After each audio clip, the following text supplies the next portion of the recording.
বিদেশে আমাকে যেতেই হবে। সব বুঝেছি। আপনার আমাকে অসহ্য লাগছে, তাই আপনি বিদেশে যাচ্ছেন, তাই তো? তুমি আমায় ভুল বুঝছো। রাজ্য চালাতে অর্থের প্রয়োজন আছে। কেন, এতদিন রাজ্য বুঝি চলছিল না? এতদিন যেভাবে চলছিল সেভাবেই চলবে। সময় পাল্টাচ্ছে। এখন শুধু সিংহাসনে বসে থাকলেই চলে না, দেশ বিদেশ ঘুরে দেখতে হবে কিভাবে রাজ্যের উন্নতি হয়, লাভ হয়, সেই নিয়ে নতুন করে ভাবতে হবে। তার মানে আপনি ঠিক করে নিয়েছেন আপনি যাবেন, তাই তো? হ্যাঁ।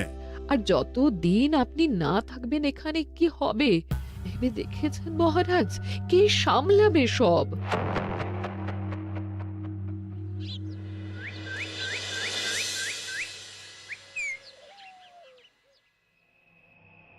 চিঠি?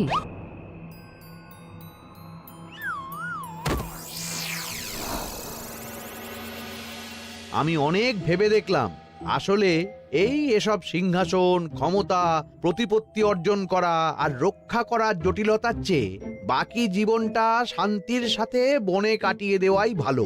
বলছি সবই তো বুঝলাম, কিন্তু এই শান্তিটাকে মহারাজ সন্ন্যাসী হয়ে গেলেন আর এসব নিয়েও তুমি ভাড়ামি করছো গোপাল? ও মা গো, এবার কি হবে? চিন্তা করবেন না রানীমা, কৃষ্ণনগরকে আমি আমার বুক দিয়ে আগলে রাখবো। আপনার ছাতির মাপটা ঠিক মতো জানেন তো মন্ত্রী মশাই? মানে ওই গোটা কৃষ্ণনগরকে কি আপনি আপনার বুকের মধ্যে আগলে রাখতে পারবেন? গোপাল! মার্জনা করবেন মন্ত্রী মশাই। আমি বলছিলাম কি, ওই সব আগলে টাগলে রাখার আগে ওই ভালো করে খুঁজে দেখুন সব। মানে কি বলতে চাইছো কি তুমি? মহারাজকে খুঁজে বার করুন মন্ত্রী মশাই, লোক পাঠান। তিনি হয়তো এখনো বেশি দূর যেতে পারেননি। এটা কিন্তু ঠিক বলেছে গোপাল, তাকে একবার যদি খুঁজে পাই আমরা। আপনি চিন্তা করবেন না রানীমা, আমি এক্ষুনি লোক পাঠাচ্ছি। আর গোপাল, রানীমাকে বিশ্রাম নিতে দাও। যাও এখন, যত সব।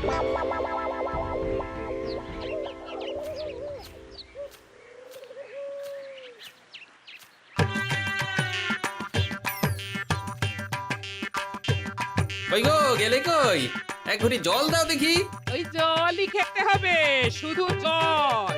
ঘরে এক দানাও চাল নেই। বাজারে না গেলে আজ হরি মটর।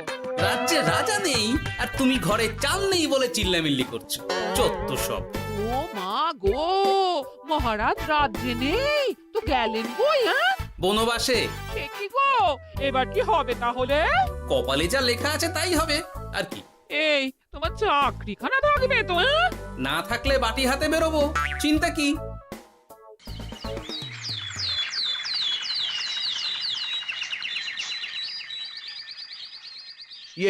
মহারাজ যখন নেই তখন আমি যখন এ রাজ্যের মহামন্ত্রী, তখন আমি এত মানে করার কি আছে মন্ত্রী মশাই? মহারাজ নেই তো কি হয়েছে, রানীমা তো আছেন। আমরা তার কথা মতোই চলব। গোপাল একদম উচিত কথা বলেছে। হ্যাঁ, আমিও তো তাই বলছিলাম। মহারাজ যখন নেই তখন রানীমার নির্দেশ মতোই তো আমাদের সামলাতে হবে সব। কতদিন আর আগলাবে গোপাল? আজ নয় কাল এই শর্মাকেই বসতে হবে এই সিংহাসনে। যতদিন পারি ততদিন তো চেষ্টা করতেই হবে মন্ত্রী মশাই। আপনি যদি চলেন ডালে ডালে, আমি চলি পাতায় পাতায়। রাজা মশাই আছেন? আমি অনেক দূর থেকে আসছি।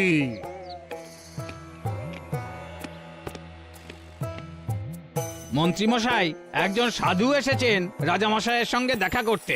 বলছেন অনেক দূর থেকে এসেছেন। জানো না মহারাজ এখন নেই? যাও, চলে যেতে বলো ওকে। মহারাজ নিরুদ্দেশ।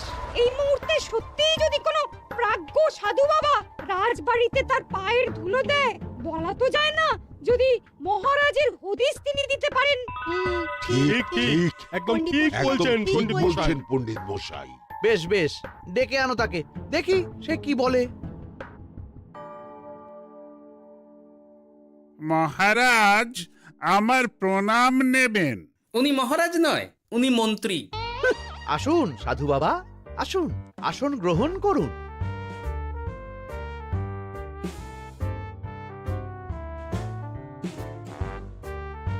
এ কি করলেন সাধু বাবা? এটা তো মহারাজের সিংহাসন। আপনার জন্য আমি অন্য আসনের ব্যবস্থা করে দিচ্ছি, আপনি বরং সেখানে বসুন। ওহ, রাজাই যখন নেই তখন তার সিংহাসনে বসতে ক্ষতি কি? আপনি কি করে জানলেন মহারাজ নেই? বুঝলে না, সাধু বাবা যে অন্তর্যামী গোপাল। এবার কি হবে? উনি যদি বলে দেন মহারাজ কোথায় আছেন, তাহলে তো আমার আর পণ্ডিত মশাই, আগেই ওরকম হামলে পড়বেন না।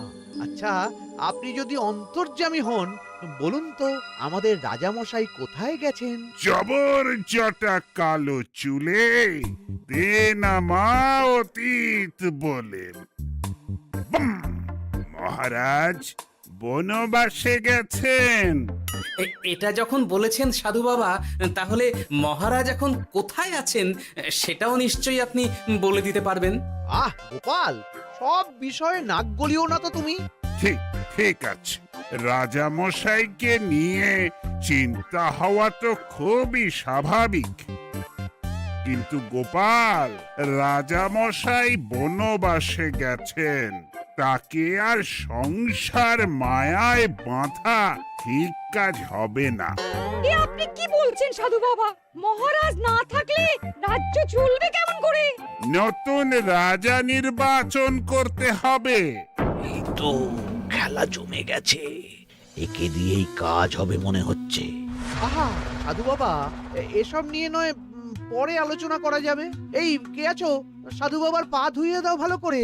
না, বিষয়টা ঠিক সুবিধের মনে হচ্ছে না। আহা মন্ত্রী, করেছ কি? আমি সাধু মানুষ, এত খেতে পারি কি? ও বললে হবে না সাধু বাবা, আপনার জন্য নিজে দাঁড়িয়ে থেকে মহারাজের খাস হালুই করকে দিয়ে রাঁধিয়েছি সব। এ দেখুন না একটু, অমৃত অমৃত। বেশ বেশ, এত করে বলছো যখন, বাহ বাহ, চমৎকার চমৎকার। আমি জানি তো যে এমন খাবার আপনি আগে কখনো খাননি। তা বটে বটে, ভেবেছিলাম কটা দিন বিশ্রাম নিয়ে চলে যাব। এখন দেখছি যা আদর আতিথেয়তা শুরু করেছো তোমরা, তাতে তো মাস কয়েক কাটিয়ে না গেলে আমারই লোকসান হবে। থাকুন না, থাকুন, যতদিন ইচ্ছা থাকুন। আমার ইচ্ছা অনুযায়ী সব চললে তো ওই গোপালের জায়গায় আপনাকেই সবার মহারথী করে রেখে দিতাম চিরকাল। এসব কি বলছো মন্ত্রী? কেন, পরিকল্পনাটা মন্দ নাকি? আমি হব এই রাজ্যের নতুন রাজা, আর আপনি হবেন আমার রাজসভার প্রধান মহারথী। বটে, কাজটা খুব একটা কঠিন না। মহারাজ বনবাসে, আর আপনি নিজেই তো বললেন তাকে ফিরিয়ে আনাও ঠিক হবে না।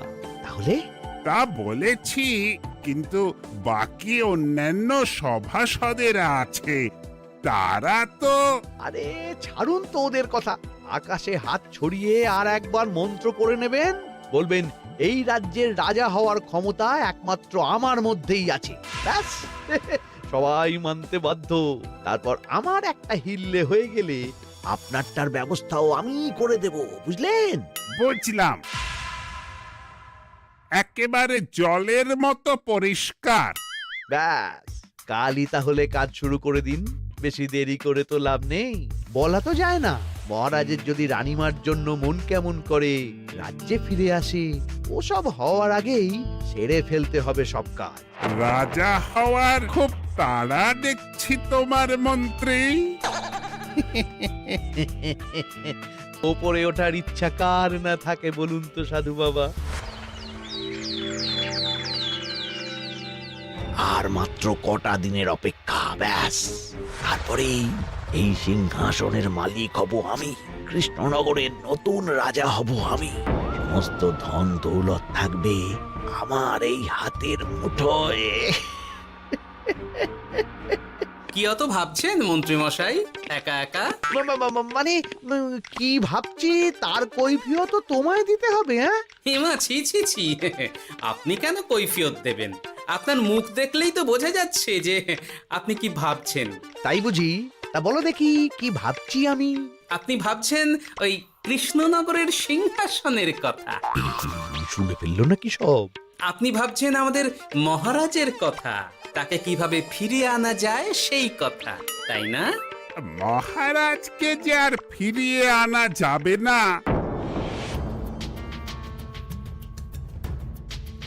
সে কথা তো আগেই বলেছি।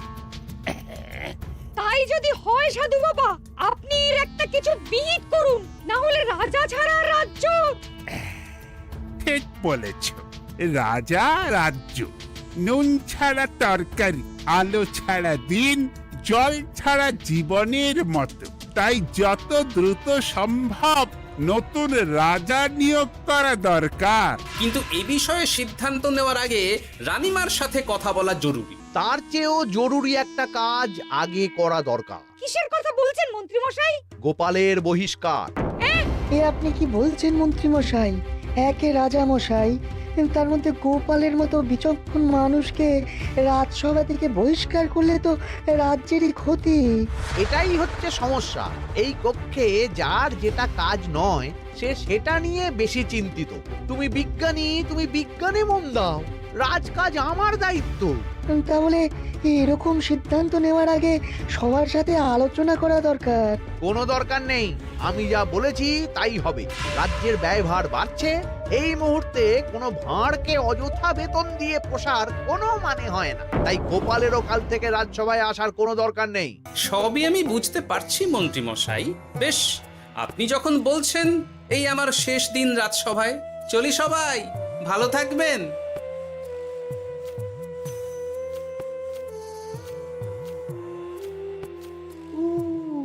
এত সহজে যে বেটা মাঠের বাইরে চলে যাবে বুঝতেই পারিনি আগে। এবার আমার আর সিংহাসনের মাঝে নেই কোনো বাধা, নেই কোনো কাটা।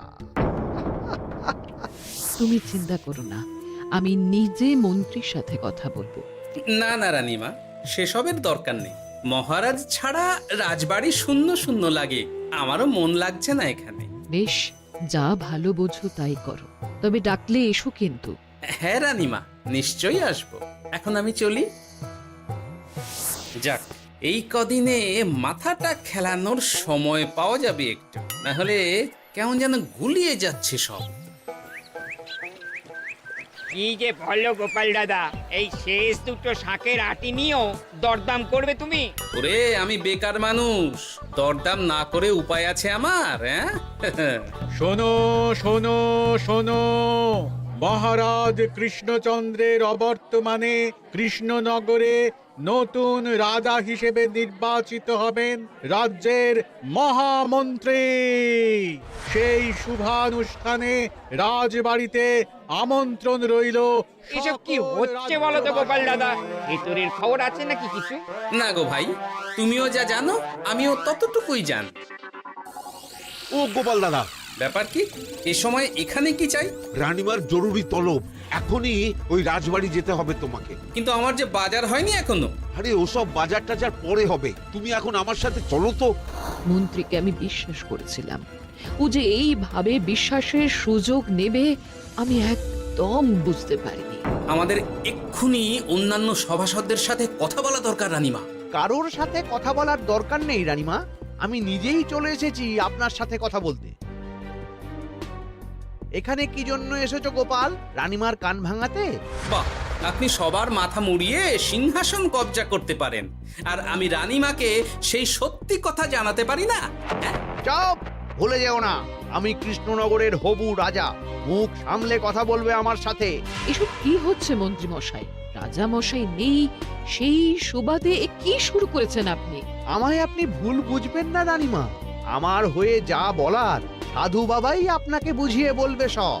উনি আর কি বোঝাবেন? কতদিন এসেছেন উনি, কি জানেন এই রাজ্যের বিষয়ে? সাধনা মা, সবই সাধনা। সাধনার জোর থাকলে সবকিছুই জানা যায়।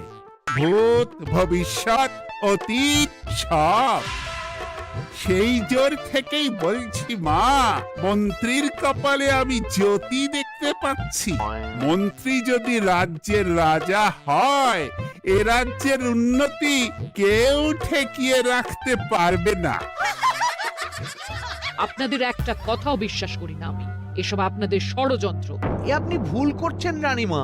যা হোক, যে কথা আমি বলতে এসেছি, রাজা যখন আমি হচ্ছি তখন তো আমাকে এই প্রাসাদেই থাকতে হবে, ফলে আমার স্ত্রীকেও এখানে এসেই থাকতে হবে। সে তো আর একা থাকতে পারবে না, তাই আপনি যদি এই ঘরটা ছেড়ে দিতেন। কিন্তু মন্ত্রীমশাই, তুমি কি বলছো মন্ত্রী? এখানে না থাকলে রানীমা থাকবেন কোথায়? আর আমি তো এমন কোনো বিধান দিইনি যে রানীমাকে অন্যত্র পাঠাতে হবে। সবকিছুর জন্য তো আপনার বিধান দরকার নেই সাধু বাবা, এ আমার নিজের বিধান। আমি রাজা হব, আমার স্ত্রী রানী হবে, তারও তো অধিকার আছে রানীর মতো থাকার, রানীর মহলে থাকার। আপনার ব্যবস্থা আমি অন্যত্র করে দেব রানীমা, আপনি কিচ্ছু ভাববেন না। হাজার হোক আপনি আমাদের প্রাক্তন মহারাজের স্ত্রী বলে কথা। কি বলো গোপাল? আমার মনটা আসলে অনেক অনেক বড়, তোমরা খালি দেখতে পাও না সেটা। কাজটা কি আপনি ঠিক করলেন মন্ত্রীমশাই? শোনো গোপাল, আমাকে ঠিক ভুল বোঝাতে এসো না তুমি, বরং কাল সময় মতো চলে এসো। কৃষ্ণনগরের নতুন রাজার রাজ্যাভিষেকের জন্য মহাভোজের আয়োজন হবে। যতদিন পাচ্ছ খেয়ে নাও পেট ভরে।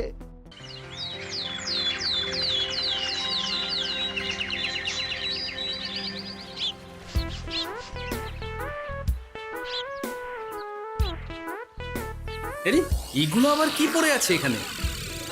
কি এ তো মহারাজের পোশাক, এখানে এসব কি করে এলো? তাহলে কি মহারাজ? না না না, হিসেবটা কেমন যেন ওলট পালট হয়ে যাচ্ছে। সময় তো হয়ে গেল, নতুন মহারাজকে ডাকুন এবার। এসে গেছি, এসে গেছি। আসুন মন্ত্রী মশাই, আসুন। মুকুট নিয়ে দাঁড়িয়ে আছি আপনার মাথায় পরাবো বলে। সাধু বাবা, এবার মহারাজ বলা অভ্যাস করুন। মহারাজ। মহারাজের হদিশ পাওয়া গেছে মন্ত্রীমশাই, মহারাজের হদিশ পাওয়া গেছে। এই কি স্বপ্ন এসে কথা? মহারাজের হদিশ পাওয়া গেছে মানে কোথায় মহারাজ? না না, মহারাজ না, মহারাজের পোশাক পরে আছে পুকুরের ধারে। আমার মনে হয় তিনি ওই পুকুরে ডুব দিয়ে নিরুদ্দেশ হয়ে গেছেন। ও তাই বলো? তা বেশ তো, প্রাক্তন রাজার জন্য না হয় কিছুক্ষণ নীরবতা পালন করে নেব আমরা, ব্যাস। এ আপনি কি বলছেন মন্ত্রী মশাই? মহারাজ সত্যি ওই পুকুরে ডুব দিয়েছেন কিনা সেটা তো তুলিয়ে দেখা দরকার একবার। সেসব হবে আমি রাজা হওয়ার পর। নিন সাধু বাবা, মুকুট পরান। কিন্তু মন্ত্রীমশাই, আরো একটা দুঃসংবাদ আছে যে। ও আবার কিসের দুঃসংবাদ? মহারাজ যে পুকুরে ডুব দিয়েছেন সেই কথা বলতেই রানীমা অজ্ঞান হয়ে গেছে। তুমি যে কি করো না গোপাল, শুভ সময়ে অশুভ একটা সংবাদ দিয়ে দিলে তো সব বরবাদ করে। এই কে আছো? গ্রেফতার করো গোপালকে। তার আগে তোমায় গ্রেপ্তার করা হবে। এত বড় সাহস তোমার? হবু রাজাকে গ্রেফতার করার কথা বলো তুমি? আজ তোমার একদিন কি আমার একদিন? কিসের হবু রাজা? আমি কৃষ্ণনগরের আসল রাজা। হ্যাঁ, আমি। কি মহারাজ, আপনি? হ্যাঁ, আমি। অনেক দিন ধরে তো তোমার বাড়বাড়ন্ত দেখলাম, আজকে খেলা শেষ। কিন্তু গোপাল, রানী কোথায়? কেমন আছে সে? এক্ষুনি তার কাছে আমাকে নিয়ে চলো। রানীমা ভালোই আছে মহারাজ, কিচ্ছু হয়নি তার। কিন্তু তুমি যে বললে রানী অজ্ঞান হয়ে গেছে। এটুকু মিছে কথা না বললে যে আপনার লুকোচুরি খেলাটা এত সহজে শেষ হতো না মহারাজ। লুকোচুরি বটে, কিন্তু তুমি বুঝলে কি করে এত সব? প্রথম সন্দেহটা হলো যখন রানীমাকে অন্যত্র রাখার কথা বলতেই আপনি বিচলিত হয়ে উঠলেন, তখন। তারপর পুকুর পাড়ে আপনার পোশাক, ব্যাস এটুকুই, আর কিছু নয়। আর প্রথম দিন রাজসভায় এসেই সোজা সিংহাসনে চড়ে বসা, ব্যাস। একে একে 2 আর 2 এ 2 4 করে ফেললাম। তারপর মনে হলো রানীমার প্রতি টান ফিরিয়ে আনতে পারে আপনাকে আপনার আসল রূপে। তাই এই মিছে কথা। অধমের অপরাধ মার্জনা করবেন মহারাজ। গোপাল, তোমার তুলনা নেই। কিন্তু মহারাজ, আপনি কেন এই ছদ্মবেশ নিয়েছিলেন তার আসল উদ্দেশ্যটা কিন্তু এখনো আমার কাছে পরিষ্কার হয়নি পুরোটা। আসলে আমি পরীক্ষা করছিলাম, বুঝলে, কিসের পরীক্ষা মহারাজ? যে আমার অনুপস্থিতিতে কে এই রাজ্য চালাবে তার পরীক্ষা। এবং আমি ঠিক করেছি যে কদিন ব্যবসার কাজে আমি বাইরে থাকব, ততদিন রানীর পরামর্শ মতো সমস্ত কিছু সামলাবে গোপাল।